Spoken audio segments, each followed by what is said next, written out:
Creo Creo que no se van a unir más y bueno, pues no importa, somos 9 en la sala y pues vamos a dar inicio a la actividad, a la sesión número 2 de la unidad número 2 y vamos a empezar. Voy a compartir pantalla sobre nuestro trabajo. Espérenme, déjenme ver si aquí está. No, lo voy a retirar, déjenme ver dónde lo dejé. Aquí está. Está. Ok.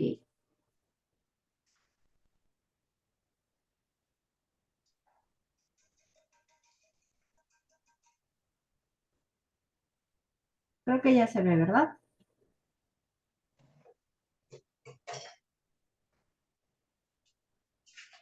¿Ya lo pueden visualizar? Ya, maestra.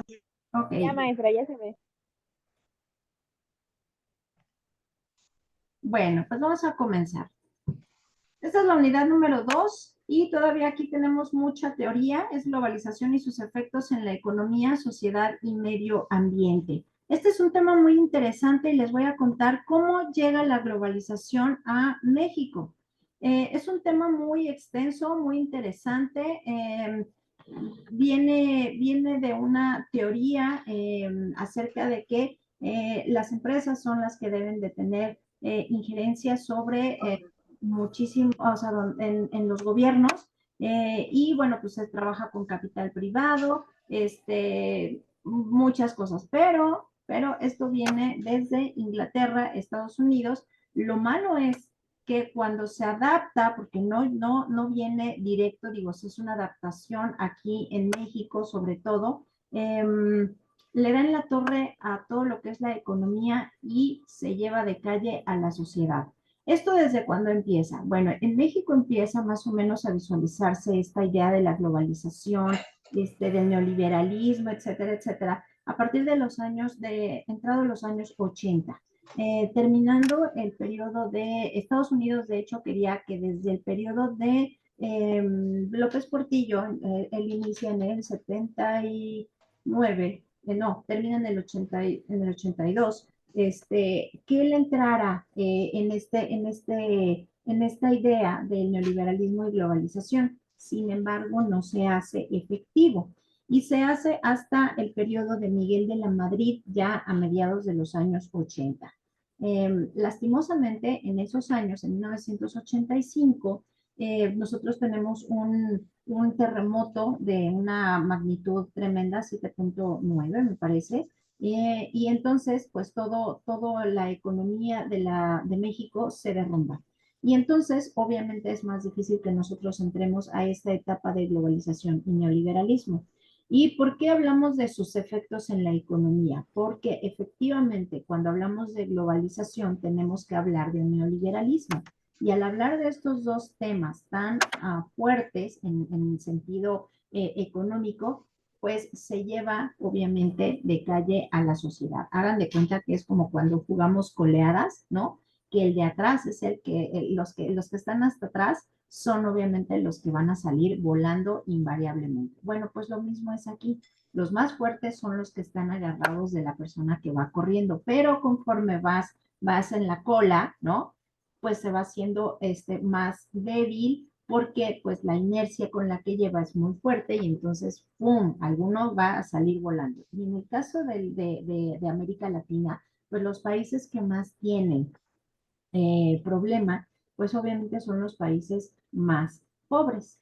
Y aquí en los años 70, 80, todavía existen muchos países con dictaduras o están saliendo de alguna dictadura. Hay países que apenas empiezan como a transformar esta parte de su economía y no del todo, no les va del todo bien a todos. O tienen guerras civiles como es El Salvador, Chile. Acabamos de pasar el 11 de septiembre, todo el mundo lo recuerda por el derrumbe de las Torres Gemelas, pero este año se cumplieron los 50 años de la muerte de Salvador Allende y del golpe militar en Chile gestado por Augusto Pinochet, ¿no? Que fue un periodo tremendo desde 1973 hasta 1989 más o menos, que termina con esta dictadura. Entonces, hay una población joven que nace en un proceso de un país con dictadura. Las dictaduras son horribles porque es una guerra interna en donde el ejército, pues obviamente es el que toma el mando. Y entonces, imagínense un país como Chile, un país como Argentina, que también tenía una dictadura, en aquella época un país como El Salvador, que estaba en una guerra civil, países como Honduras, como Nicaragua, que también están en un conflicto interno también. Pues obviamente esto de globalización y sus efectos, pues obviamente son los que están hasta atrás en la cola. Y todo esto es originado por Estados Unidos. Estados Unidos es un país que le encanta meter la cuchara en donde no le corresponde. ¿Por qué? Porque es un país que le gusta vivir y además así lo ha hecho toda la vida. Vive de la guerra. Y entonces esto provoca que obviamente tú al vender armas, las armas son muy caras. Y entonces al vender armamento, pues tú obtienes obviamente una ganancia y son ganancias bastante altas. En el caso de Estados Unidos, pues ellos venden, o sea, ellos lo que hacen es van, le pegan al niño y entonces se van corriendo y luego regresan y dicen, ten, te doy algo para que le pegues. Y eso es lo que hacen. Entonces, se ha visto a partir de hace muchos años, o sea, muchos historiadores, sociólogos, economistas, etcétera, han investigado acerca de cómo nacen las dictaduras en América Latina y obviamente todo está gestado por Estados Unidos. Es así de simple y es algo terrible. ¿Por qué es terrible esto? Porque son países chiquitos, pero ustedes fíjense, siempre los países que tienen conflicto, bueno, no, que tienen más bien sí conflicto interno y está metido Estados Unidos, es porque en ese país algo quiere Estados Unidos, algo, algún bien natural, ¿no? Como por ejemplo el petróleo. Uno de ellos es Venezuela. Venezuela es la roca, ya ni siquiera la piedrita en el zapato, es la roca en el zapato. Por eso toda la gente que se va, ¿y qué tiene Venezuela? Pues algo bien simple, y pero muy importante. ¿Qué tiene? Petróleo. ¿Y qué es lo que quiere Estados Unidos? Pues petróleo, ¿no? ¿Han visto ustedes la película de Mad Max? La de los años 80, porque existe un remake de los años actuales, o sea, en este siglo, y es muy buena. Sin embargo, la mejor que hay es con Tina Turner y con Mel Gibson en los años 80, y ahí te das cuenta de qué es lo que pasa con el petróleo. Es una guerra por el petróleo. Vean esa de Mad Max, pero la que es con la que les digo con Mel Gibson y con Tina Turner en los años 80, y se van a dar cuenta de que qué es lo que hace Estados Unidos con el petróleo y por qué lo quiere, ¿no? Bueno, en el caso de Venezuela, Estados Unidos quiere ese petróleo para después venderlo a países, por ejemplo, como el de nosotros. Y entonces, todo esto de globalización y sus efectos en la economía tiene relación con Estados Unidos y ahorita lo vamos a ver. ¿Hasta aquí me van siguiendo o me regreso un poquito? Si voy muy rápido, pues me dicen, por favor, porque son temas que tenemos que ver y ustedes ya como internacionalistas tienen que tener un panorama muy amplio de lo que está pasando. ¿Les sigo o me regreso un poco? ¿Le seguimos? Todo bien, gracias. Bueno, ¿hay alguien conteste o levanten la manita así un dedito para arriba si le sigo, o un dedito para abajo si me voy un poquito para atrás? Bueno, y en este caso en México, pues obviamente ya para los años 80, ya cuando llega Salinas de Gortari, él un neoliberal que estudia aquí economía en la Universidad Nacional Autónoma de México, en la UNAM, pero se va a estudiar su maestría a Harvard y él pertenece a un grupo, un selecto grupo de personas que en esa época empieza a surgir a partir de esos años en una escuela, se le llama así como una escuela, un grupito pequeño de todas estas ideas neoliberales y con esta parte de lo que conlleva la globalización. Y entonces ellos llegan a México con todas estas ideas nuevas de que las empresas son las que deben de sacar al país adelante, etcétera, etcétera, todo este tipo de cosas. Y entonces aquí nos dan en la torre, pero lo hace de una manera tan inteligente que ninguno de nosotros se dio cuenta. Bueno, mucha gente obviamente sí, pero la gente común, ¿no? No se dio cuenta de lo que estaba pasando y empezó como Hitler, de a poquito en poquito. ¿Se acuerdan que Hitler cuando inició la Segunda Guerra Mundial, pues lo primero que les decía a los judíos era que se pusieran la estrella, ya no los dejaban entrar a ciertos lugares, que tenían que caminar bajo la banqueta y no sobre la banqueta, les empezaron a quitar sus comercios, bueno, sus cosas, las empezaron a tener y de repente, ¡zas!, los mandan a un gueto, ¿no? Y del gueto pues, los mandan a los campos de concentración. Bueno, algo similar nos pasó en esos años con Salinas de Gortari y fue el sexenio más en donde perdimos económicamente todo. ¿Por qué? Porque vendió paraestatales, vendió Telmex. Telmex era una empresa paraestatal, así como lo es Pemex, así era Telmex, era del gobierno. ¿Y que a quién se lo vende? ¿Quién es el dueño de Telmex actualmente desde esos años? Mira, ¿Quién es? Sí. ¿Quién es el dueño de Telmex? Carlos Slim. Exactamente. Y Carlos Slim, aparte de que es dueño de Sears, de bueno, antes había, de Sanborns, antes había una tienda donde compraba. Es de Grupo Carso. Exacto. Y Grupo Carso Es, tiene muchas empresitas. Ajá, tiene muchas empresas. Bueno, pues es el dueño de todo eso. Pero lo que le ha dado todo el dinero, pues no es, para hacer Carso, para hacer Grupo Carso, pues él no empezó con Sanborns, no, él empezó obviamente con Telmex y Telmex fue el que le dio todo el dinero. Si ustedes le preguntan a sus mamás, digo, María y yo tenemos más o menos la misma edad, sabemos perfectamente bien que cuando uno tenía su teléfono, pues nosotros íbamos a pagar a Telmex. Bueno, nuestros papás iban a pagar a Telmex. Sí, nunca ha cambiado de nombre, es Teléfonos de México, pero era una paraestatal. Entonces, lo que hace Carlos Salinas de Gortari dice, ay, no, esta paraestatal ya está bien chafa y María no lo puede decir. Y digo María porque pues María y yo tenemos más o menos la misma edad. Y entonces cuando íbamos a pagar el teléfono eran unas colas enormes, se siguen haciendo, pero era como más arcaico el asunto, no toda la gente tenía teléfono, no en todas las colonias había una red telefónica, no en todos los municipios había teléfono, todavía se usaban las cabinas, no sé si María me pueda dar así como un dedito de que todo lo que estoy diciendo, sí te acuerdas, ¿verdad, María? María del Rocío, seguramente sí.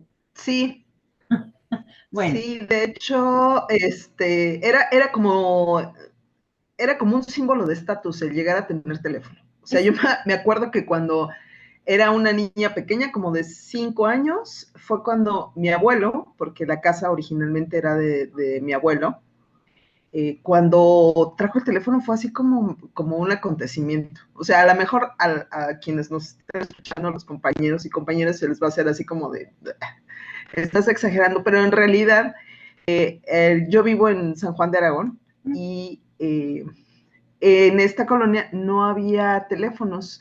Entonces, cuando se introduce Telmex y llega Telmex y empiezas a poder contratar tu servicio telefónico, pues fue todo un acontecimiento. Y sí recuerdo que cuando lo pusieron, mi abuelo, que además era una persona que nació a principios del siglo pasado, él falleció, pero bueno, que era como definitivamente era otra generación y tenía otra forma de ver las cosas diferentes y nos leyó la cartilla a todos, adultos sobre todo, de el uso del teléfono, o sea, no era para comadrear, no era nada más como para emergencias, era como un privilegio. Entonces, sí, a lo mejor a las generaciones actuales no les parece así, porque es tan fácil como ir al Oxxo a comprar un celular, ¿no? Pero anteriormente realmente tener una línea telefónica sí era un privilegio. exacto, porque gracias María, porque además era caro. Por eso dice María, nos leyó la cartilla, no podíamos echar chisme ni echar el chal, porque bueno, venían unos cuentones impresionantes de Telmex, ¿no? Entonces ya así mi mamá, por ejemplo, decía, a ver, agarraba su listita y decía, a ver, este teléfono, ¿de quién es? Y tú así en la torre, si tenías novio decías, bueno, o sea, decías, híjole, no, bueno, ya voy a terminar hasta con el novio, o sea, era algo espantoso, ¿no? Bueno, pues era así. Bien, seguimos con esto. Entonces, para que se den una idea, que venden Telmex, ¿no? Pues también se venden otras empresas paraestatales. Y este señor empezó a vender así como si fuera el dueño del país. De hecho, hay un video muy bueno que hace Krause con Clio que se llama acerca de Salinas de Gortari, el hombre que quiso ser rey. Y entonces ahí te dan una explicación increíble de lo que pasó en México. Si quieren, luego les paso yo la liga, porque está muy interesante. Y entonces, bueno, pues les cuento. Total de que ya tenemos encima este sexenio de Carlos Salinas de Gortari, y entonces él, además de que empieza a vender estas paraestatales, dijo, no, no, espérenme, pero sí, también soy presidente y también tengo que ver por el pueblo y demás. Y entonces crea una secretaría de desarrollo social y entonces empiezan unos programas que se llamaban así, el programa ¿cómo se llama? Fondos municipales, programa para, no para mamás, pero sí había otros programas solidarios, ¿no? Porque ¿cómo se llama? Su eslogan era solidaridad. Pero este eslogan de solidaridad se crea acá, todo mundo debe de conocer Valle de Chalco. Ahí nace solidaridad, porque cuando bueno, cuando se destruye la mayor parte de la Ciudad de México en 1985, vimos que las personas se convirtieron en solidarias. Nunca se había visto una solidaridad tan grande como en aquella época. No importaba si tenías o no tenías dinero, si eras de escasos recursos o tenías un buen de recursos para poder donar, eso no importaba. Donabas tiempo, donabas espacio en tu casa para la gente que se había quedado sin casa. Había patios que se convirtieron en habitaciones para la gente que no tenía un lugar donde vivir. El día de hoy tiembla y mañana están en la calle. Entonces, bueno, surgió ese eslogan de solidaridad y él se lo adueña. Y esto nace en Valle de Chalco, Solidaridad, que cuando ustedes van hacia Chalco, ustedes van a ver un letrero grande que dice Bienvenidos a Valle de Chalco, Solidaridad. Ahí nace este eslogan de Carlos Salinas de Gortari. Y entonces cuando gana las elecciones, que realmente no las gana, sino siempre han sido fraudes, ya lo sabemos, bueno, pues eslogan es ese. Y entonces en todas las bardas vas a ver, obviamente, solidaridad. Y entonces ese eslogan de solidaridad se convirtió en el eslogan, pero de la corrupción, de lo que Salinas de Gortari dijo, esto me lo llevo, y se llevó una gran cantidad de dinero que ustedes no se imaginan. Por eso, Salinas de Gortari, por mucho tiempo después de que deja el gobierno, de que deja de ser presidente, huye, porque eso fue lo que hizo, huye literalmente a Irlanda y no vuelve a venir a México en años. Pasó el sexenio de Cedillo, pasó el sexenio no me acuerdo el otro, ahorita me acuerdo de este otro, pero pasaron 2 sexenios para que él llegara a México otra vez. Y todo el mundo, el día que llegó, todo el mundo estaba así de, ¿cómo es posible que esté? No sé si te acuerdas tú, María, de cuando llegó. Sí, sí, de hecho todo el mundo sabíamos que estaba en Irlanda, en los Verdes Prados. Y justo ahorita que lo está mencionando me acuerdo porque tengo un sobrino que es economista, es financiero, y él hizo una maestría, un doctorado en la Escuela de Negocios de Londres. Entonces, hace poco nos encontramos en una cuestión familiar y me platicaba que estábamos hablando acerca de lo importante que son las bibliotecas y me decía que él cuando estuvo estudiando allá se iba a la biblioteca británica y que de ahí estaba estudiando y dice que pero seguido, ¿no crees que fue una cuestión al azar? O sea, yo frecuentemente iba a la biblioteca y frecuentemente me encontraba a Carlos Salinas. Dice, y entonces él estaba sentado uno, dos, no sé cómo, o sea, no conozco ni Londres, ni la escuela, ni la biblioteca, pero decía que estaba muy cerca, sentado casi a su lado, y dice, el hombre es súper estudioso, dice, siempre lo ves con libros, siempre lo ves haciendo eso, dice, y de repente recibí llamadas y se salía. Dice, ya fuera en español o en inglés, se salía. Decía, sí, permíteme. Y me dijo en son de broma, dice, seguramente estaba planeando el asesinato de alguien más, ¿no? Pero justo ahorita que lo está mencionando, lo recuerdo porque digo, es innegable que Salinas de Gortari es como una de las personas más inteligentes que ha habido en este país, pero desafortunadamente, sacando mi lado nerd, se fue al lado oscuro, ¿no?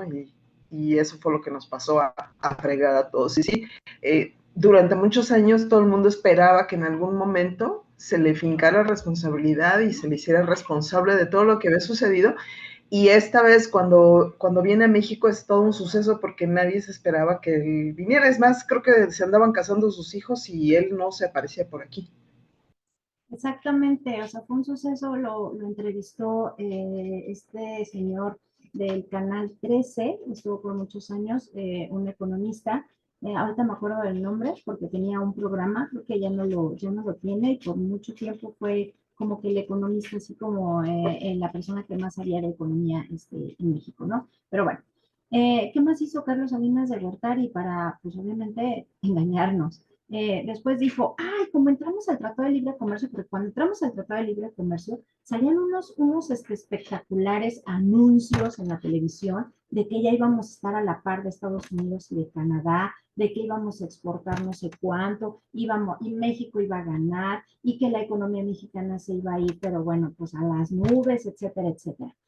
Ahora me arrepiento y me arrepiento muchísimo porque ¿cómo se llama? No sabía qué tan importante iba a ser ese periódico que un día me encontré en mi casa, de un desplegado en el periódico en donde decía por años cómo México iba a exportar y qué tipo de cosas iba a exportar, materias primas, metales, etcétera, etcétera, muchas cosas, pero por año, ¿no? A partir de 1994.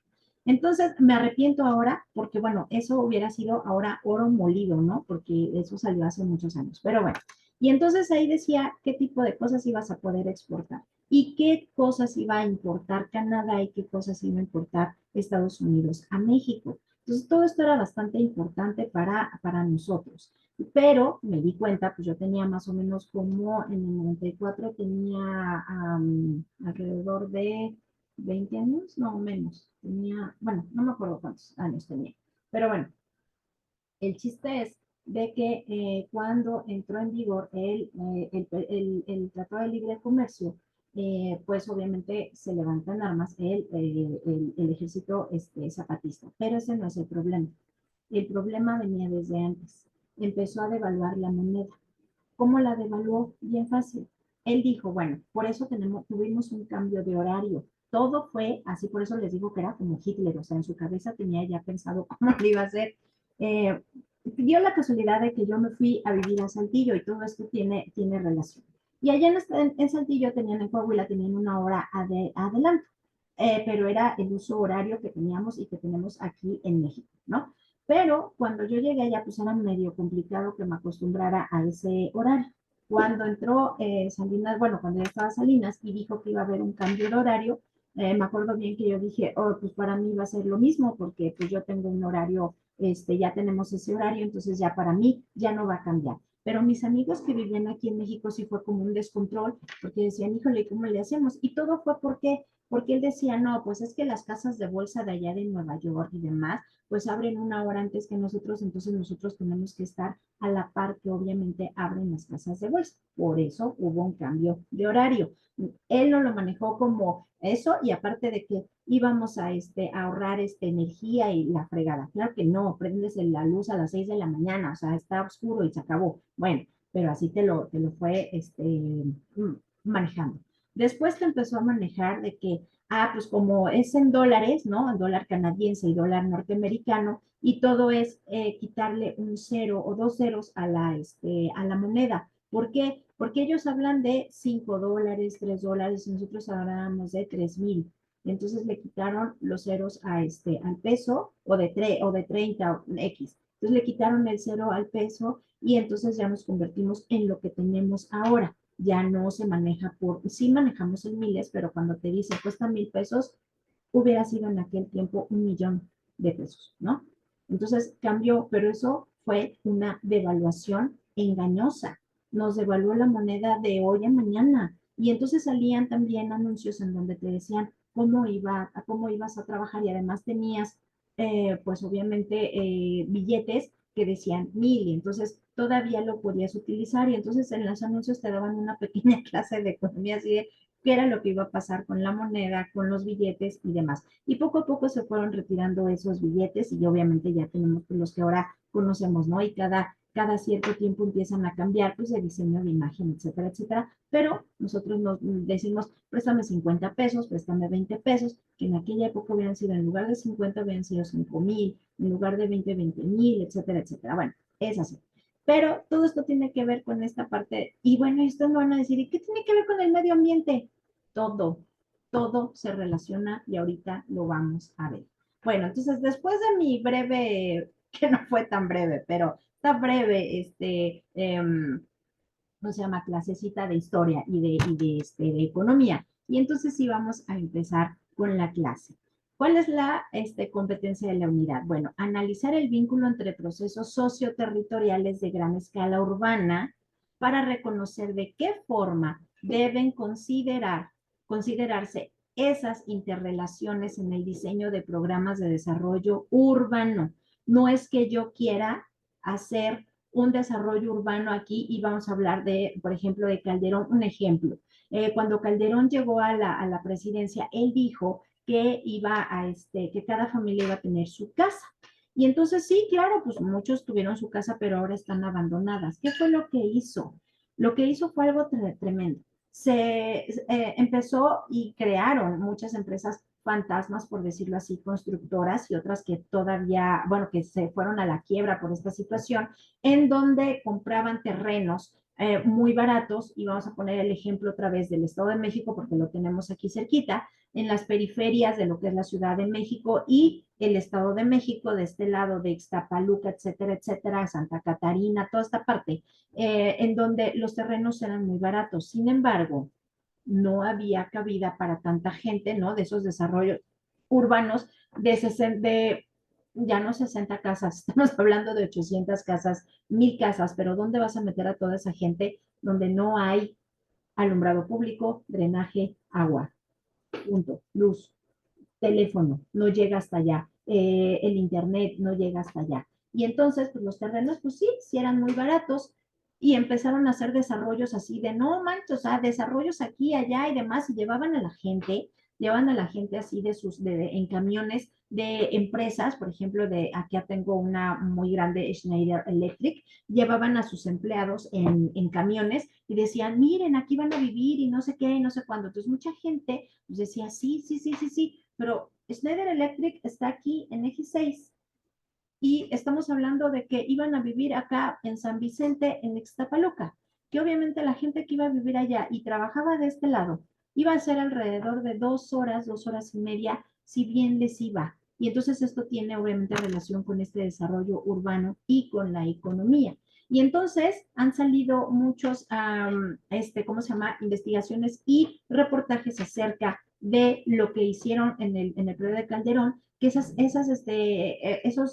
¿cómo se llama? Esas casas ya están completamente abandonadas, están vandalizadas, mucha gente sí se quedó a vivir allá porque era su patrimonio, era lo que tenían. Y entonces todo esto es economía, es globalización, ¿sale? Bueno, vamos a seguir. Dice, es la administración eficiente y responsable. Ahí voy a bajar tantito esto. Se nos va a acabar el tiempo, pero nos volvemos a conectar, ¿vale? Con la misma liga. Responsable de los recursos naturales para preservar el equilibrio ecológico a fin de garantizar la distribución equitativa, pero no para todos es equitativo esto, porque si ya está ya, o sea, en estas partes son estos desarrollos urbanos que les estoy diciendo que hay en Ameca Meca, pues se volaron un buen de árboles y entonces ya no fue equitativo para todos. ¿Y por qué? Porque obviamente llegan a estos lugares, son todavía terrenos ejidales, pero gracias a Salinas de Gortari, los terrenos ejidales en la época de la revolución, después de la revolución, se hizo como una ley en que los terrenos ejidales no se podían vender, se podían heredar, pero no vender. Salinas de Gortari dijo, ay, ¿cómo que no se puede? Entonces vamos a cambiar la constitución. Y entonces dijo, sí se pueden vender los terrenos ejidales, pero es un desastre porque, bueno, vienen obviamente heredados desde hace muchísimos años y entonces genera un problema. Pero él dijo, sí, se pueden vender. Mucha gente los vendió sus terrenos ejidales a estas empresas o a particulares y lo peor de todo es que se quedaron sin sus tierras para sembrar, para vivir, para comer. Así de sencillo. Y eso es lo que pasa. Si ustedes van hacia Meca Meca, hay un lugar muy bonito que es para árboles de Navidad, así se llama los árboles de Navidad, este complejo. Bueno, pues si van para allá, hay complejos urbanos que están en el bosque. Y entonces, para meter ahí drenaje, agua, luz, todo eso, híjole, le dieron en la torre al bosque. Y esto es un problema muy grave, muy, muy grave, porque estás atentando contra esos recursos naturales, ¿va? Objetivo del desarrollo sustentable. ¿Cuál es este objetivo? ¿Por qué es tan importante el desarrollo sustentable? Alcanzar cierto nivel de progreso material sin comprometer el medio ambiente, los recursos naturales y la calidad de vida de los seres humanos. Lo que les acabo de explicar como un ejemplo atenta contra todo esto. No es un desarrollo sustentable. Punto. ¿Por qué? Porque fuiste a tirar árboles. Desde ahí ya está mal. ¿Vale? Bueno, la siguiente. Voy a subir a este y lo voy a minimizar. Ahora, el desarrollo sustentable se afirma sobre tres ejes analíticos. El primero, la equidad social, de lo que estamos hablando, es igual para todos. Para esto se requiere definir políticas y metas, que México está muy, muy por debajo de esto, para lograr una mayor equidad en la distribución del ingreso y reducir así las brechas entre los países desarrollados y en subdesarrollo.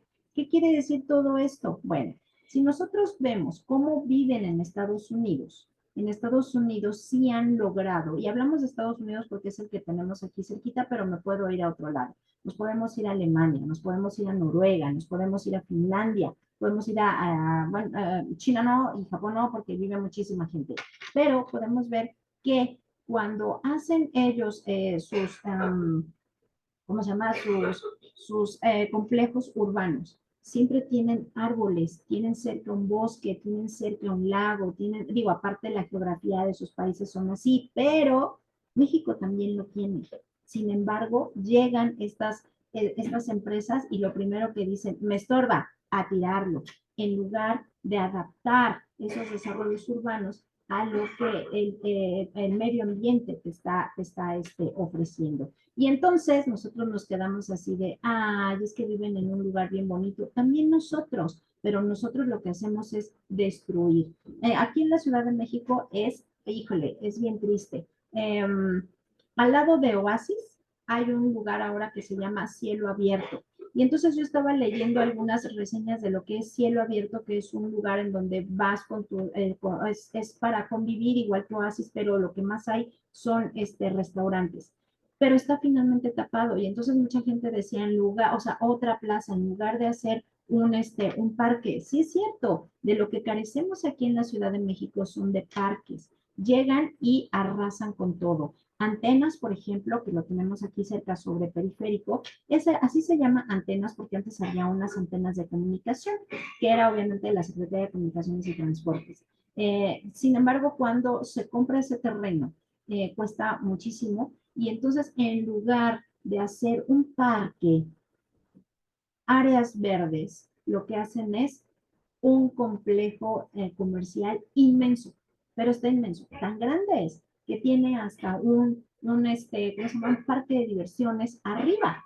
Está muy padre y todo, está muy novedoso y lo que ustedes quieran, pero lo que hace falta en toda esa periferia son árboles, árboles. Y se ve bastante feo cuando tú estás ahí arriba y ves así, bueno, en uno de los juegos, dices, me voy a estampar contra el metro directo o salgo volando a donde están los micros. No ves nada más que puras casas, casas, casas, casas, el metro, los micros. No hay nada verde, no hay áreas verdes. Entonces, esto, pues obviamente no es una equidad social, ¿va? Bueno, luego dice, una nueva cultura civilizatoria. La evolución histórica, ya se me va a acabar, nos metemos otra vez. se ha visto insostenible en lo relativo a la situación ambiental, económica y social. Las transformaciones necesitan llegar a lo más profundo del ser mediante un cambio civilizatorio. Todo eso está en la cultura. Todo eso está en nuestra forma de ser, de pensar y de actuar, así de sencillo. De valores, de redefinición de prioridades. ¿Cuál es la prioridad que debemos de tener ahora? Pues aire limpio, un lugar bien adaptado hacia nosotros, ¿sale? Parques, ¿no? Aquí tengo muy cerquita, a 10 minutos caminando, tengo el parque lineal donde está el barco Utopía. Eso es genial, de verdad es algo impresionante. Antes estaba horrible, descuidado, espantoso, no podías pasar por ahí. Bueno, era una cosa tremenda. A partir de que llega, obviamente, Clara, hace ese parque increíble, donde tú puedes ir con tu perro, con tu familia, puedes ir a caminar todo el día, y porque yo voy todos los días a caminar. Veo que todos los días hay gente regando, limpiando y poniendo en orden el pasto, las plantas y todo. Y tú solito